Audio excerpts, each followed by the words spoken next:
tous et bienvenue dans ma formation HTML et CSS. Donc, c'est notre cinquième vidéo et nous allons voir aujourd'hui deux concepts qui embrouillent beaucoup de débutants mais qui sont en fait super simples. Je vous promets qu'après cette vidéo, vous maîtriserez ces propriétés comme des chefs. Donc, sans plus tarder, let's go! Donc, les deux propriétés que nous verrons aujourd'hui, en plus d'une autre, donc en guise de cadeau à la fin, donc les deux propriétés sont le margin et le padding. Donc, c'est quoi le margin? C'est quoi le padding? Pour bien vous expliquer, j'ai besoin d'un schéma parce que, comme je vous l'ai dit, c'est un concept qui embrouille beaucoup de programmeurs, beaucoup de développeurs débutants. Et le margin et le padding, mais si vous les maîtrisez, en fait, ça devient très facile. Et c'est très simple à maîtriser. Souvent, en fait, les cours ne sont pas bien adaptés et les gens s'embrouillent vite. C'est pour cela que je vais essayer de vous expliquer de façon terre à terre pour que vous puissiez comprendre ce que je veux dire par là. Donc, vous voyez cette image qui est sur l'écran. En effet, vous allez prendre, par exemple, nous allons prendre une boîte cadeau. Donc, le content que vous voyez ici au milieu, vous allez prendre ça comme une boîte cadeau. À l'intérieur de la boîte, donc, nous avons le contenu. Donc, c'est ça le content. C'est ça qu'on appelle le content.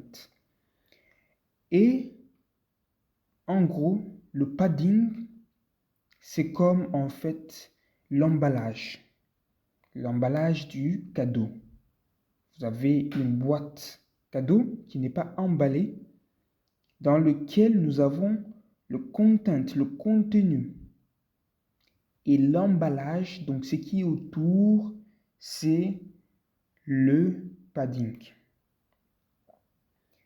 Et autour de l'emballage maintenant, si vous me comprenez, autour de l'emballage, c'est là que nous avons en effet le margin, la marge. Donc, en gros, la distance entre le contenu qui est à l'intérieur, et l'emballage, c'est le padding. Vous me comprenez? La distance entre ce qui est là au milieu. C'est pour cela qu'on a mis 20 pixels, c'est un exemple.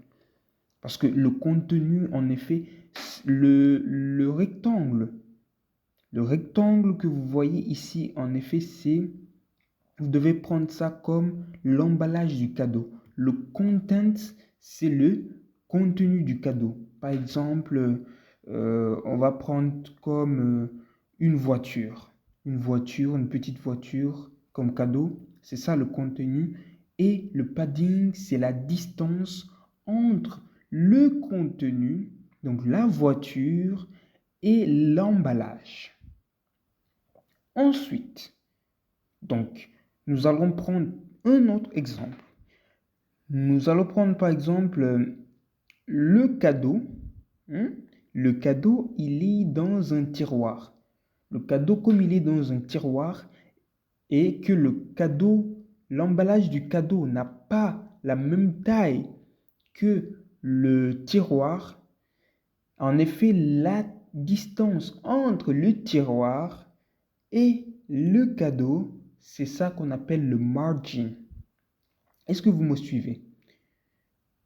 Et c'est ainsi, en effet, que nous représentons ces deux aspects assez compliqués à vue d'œil, mais très simples à l'intérieur. Et nous allons prendre un exemple assez simple, vous allez comprendre, ne vous inquiétez pas.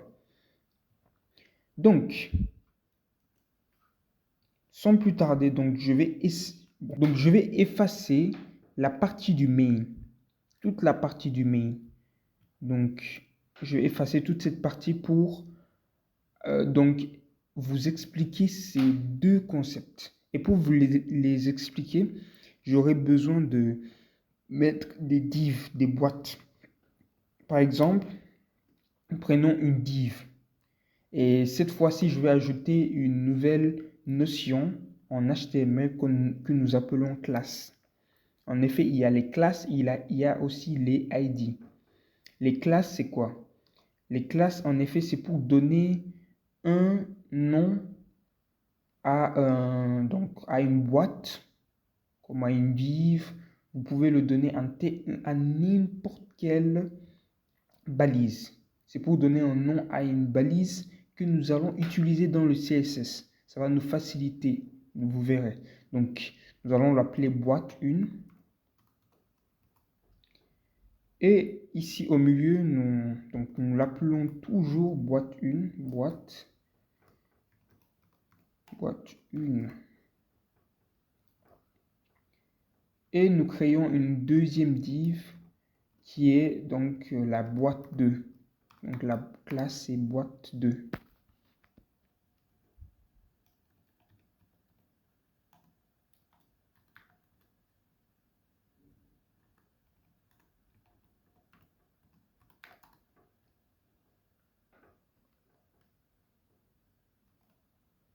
CTRL S, on enregistre.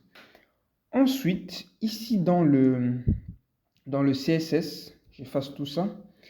Je vais maintenant rappeler mes classes. Comment on rappelle les classes? Donc pour les utiliser ici, nous cliquons sur le point.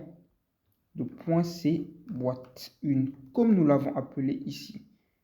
Boîte 1, le nom que nous avons donné à la div, donc à la classe plutôt, c'est ce même nom que nous allons utiliser pour le CSS. Donc en utilisant un point pour rappeler en effet cette classe. Et nous allons directement donc utiliser, donc je vais utiliser un background comme nous l'avons vu plus tôt. Un background. Cette fois-ci pas color mais un background, on va l'appeler light blue pour donner en effet une couleur que vous puissiez comprendre. Et ensuite, nous avons le padding. Donc ce dont je viens de vous parler plus tôt. Nous allons prendre 30 pixels. 30 pixels pour le padding et pour le margin, nous prenons 20 pixels. Et maintenant pour la boîte 2. Nous rappelons la boîte 2.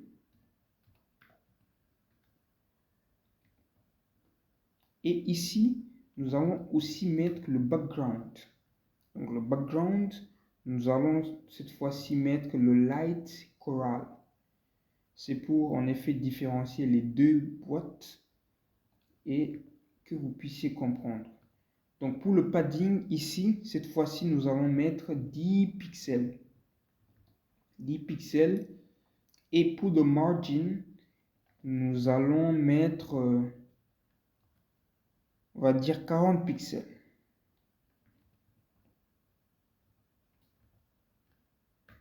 CTRL S.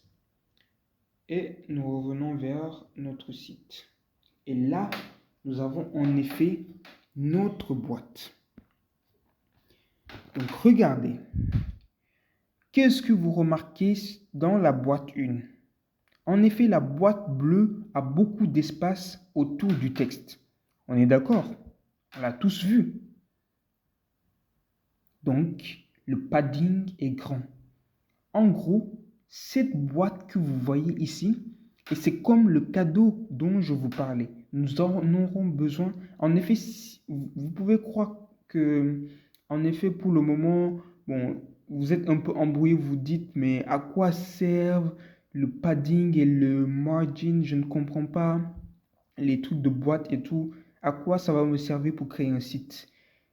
Allez-y doucement, tout doucement. Parce que là, en effet, ça, ce sont les bases les plus fondamentales. C'est vraiment très fondamental dans la création de sites web, de tout site web. Le padding et le margin sont vraiment très très importants. Et c'est pour cela que je vais vous expliquer pas à pas, doucement, pour que vous puissiez comprendre et vous verrez l'importance de ça. Donc, comme je viens de le dire tantôt, la boîte bleue a plus d'espace à l'intérieur, autour du texte, que la boîte rouge. Cela veut dire, comme on a mis plus de pixels, donc ici on a mis 30 pixels pour le padding et 20 pixels pour le margin. C'est pour cela qu'il y a autant de place à l'intérieur qu'à l'extérieur.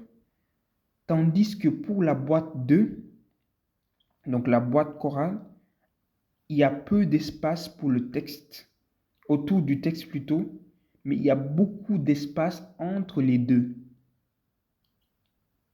Donc vous voyez cet espace-là. Cet espace-là, normalement, il devrait être collé. Normalement, il devrait être collé si je n'avais pas mis le margin.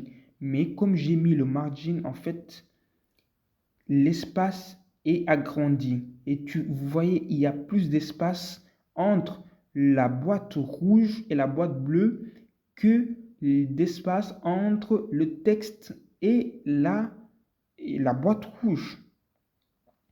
Et c'est ça, en effet, la notion de padding et de margin. Vous voyez, ce n'est pas du tout compliqué. Et vous verrez, en effet, l'importance de ces deux notions. Et maintenant, il y a plusieurs margins. Il y a plusieurs padding aussi. Parce que là, nous avons augmenté l'espace de tous les côtés, comme je vous l'ai montré ici. Vous voyez, il n'y a pas seulement 20 pixels ici. Il y a aussi 20 pixels en haut, 20 pixels à gauche, à droite plutôt, et 20 pixels en bas. De même que pour les margins, il y a 8 pixels en haut, il y a 8 pixels à gauche, il y a 8 pixels à droite, et il y a aussi 8 pixels en bas. De même que ici, il y a autant de pixels sur chaque côté. Maintenant, vous allez me demander si je veux ajouter seulement des pixels en haut. Que faire? Il n'y a rien de plus simple. Vous pouvez mettre, vous voyez, je mets seulement le tiret, il me propose plusieurs autres types. Nous avons padding left, padding bottom, donc left c'est à gauche, bottom c'est en bas, right c'est à droite et top c'est en haut. Donc, il y a énormément de padding et c'est idem pour donc les margins. Le margin, il y a margin top pour seulement la distance en haut, le margin bottom en bas, left à gauche et right à droite. Excusez-moi. Donc ce sont ces trois. Donc il y a énormément d'options avec le margin et padding. Et nous verrons ça dans la prochaine vidéo. Là, nous allons vraiment commencer à créer notre premier site et nous allons vraiment expérimenter ce dont nous venons d'apprendre. Donc, on se dit à la prochaine. Merci. Ciao.